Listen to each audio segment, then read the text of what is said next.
जी आजच्या स्टेजला श्वेतपत्रिका काढणं म्हणजे राज्य सरकारचं आणि राज्यातल्या जनतेचं लक्ष दुसरीकडे वळवणं आहे. त्यातून साध्य काय होणार आहे? ज्याला आम्ही ग्रामीण भाषेमध्ये उकरंडा उकरायचं काम म्हणतो, जी तेवढंच त्यातून होईल आणि ब्लेम गेम होईल.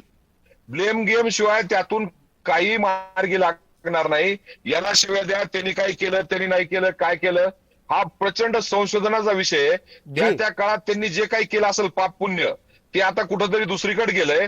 आता मराठा समाजाची एकच मागणी आहे, आग्रही मागणी आहे, 15/4 आणि 16/4 प्रमाणे मराठ्यांना कुणबीचे प्रमाणपत्र मिळाले पाहिजेत. मराठवाड्यातील मराठ्यांना, संपूर्ण मराठा समाजाला मिळाले पाहिजेत. अच्छा. आणि 15/4 16/4 प्रमाणे एससी बीसीची जी काही सर्वोच्च न्यायालयातली क्युरेटिव्ह पिटिशन आहे ती मार्गी लागून संपूर्ण राज्यातील मराठा समाजाचा आरक्षणाचा जो विषय आहे तो ठीक आहे. मार्गी लागला पाहिजे. बर